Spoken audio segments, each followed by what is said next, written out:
This video compares and contrasts traditional and flipped classrooms.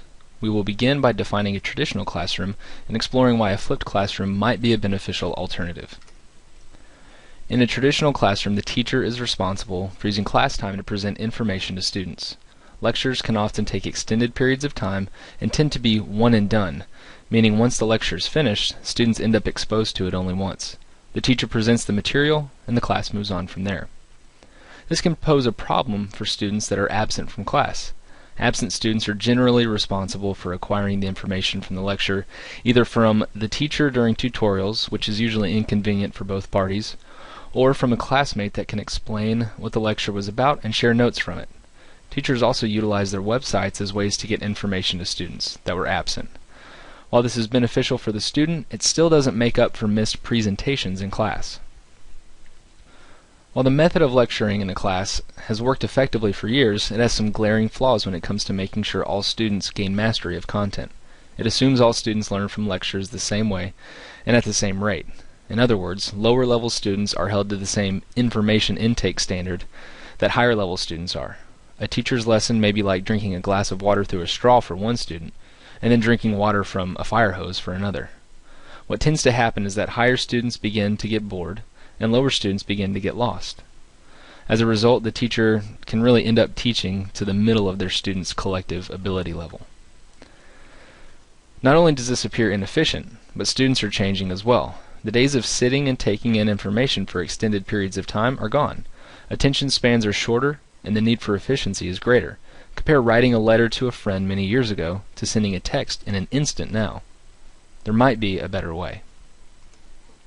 A flipped classroom, on the other hand, starts outside of the classroom. Students are provided lecture material through videos that the teacher has created or found. Students are able to pause and replay the videos as much as they would like. This allows lower students to slow the pace of the presentation and allows higher students the option to view the material at a quicker pace. We haven't forgotten about the kids in the middle either. They can watch the video as many or as few times as they would like as well. One of the best parts about presenting course material outside of the class as opposed to during class is the fact that presentations can be considerably shorter for the teacher and the student. Because the teacher is not having to manage the class, answer questions multiple times, and make sure students are paying attention, lectures and lessons that would take 40 minutes if presented in class could only take about 5 minutes if presented in video form. Talk about efficiency. Then, the next day in class, the teacher is available to address any issues that may have come from the video that the students watched the night before.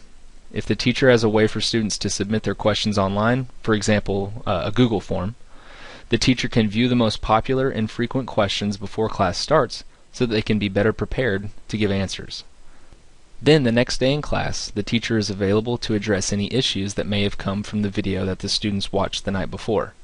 If the teacher has a way for students to submit their questions online, for example from a Google form, the teacher can view the most popular and frequent questions before class starts so that they can better prepare their answers.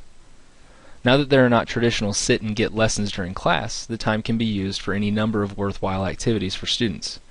Students can be grouped based on ability to work collaboratively to refine their understanding of the day's material. In classes that often have a lecture in class and practice problems or homework at home structure, class time can be used for students to practice concepts individually or collaboratively with their peers. The great advantage here is that students are able to ask questions of the teacher, whereas they wouldn't be able to do so if they were working on the practice problems or content at home by themselves. Students can get the help they need when they need it. Project-based learning environments can also be established when the need for information presentation time no longer exists. There will be more negotiable time in class for students to explore concepts to an extent that they wouldn't have been able to in the past.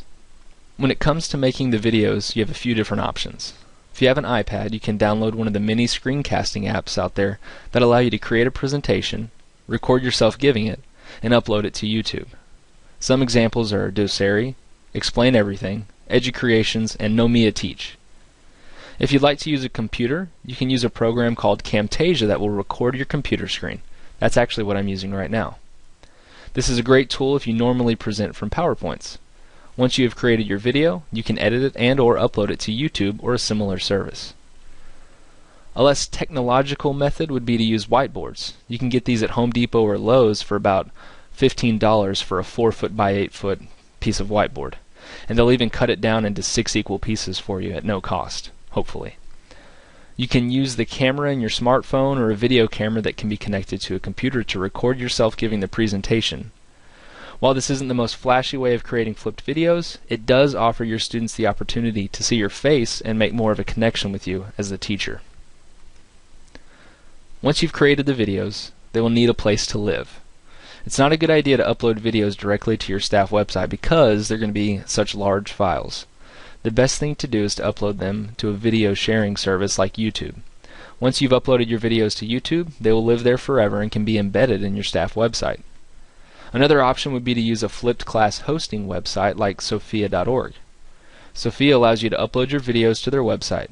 You can then organize your videos into units and can even upload your students to the website to create classes that allow for communication and some progress tracking for your students. Hope you've enjoyed this video about the difference between a traditional and a flipped classroom.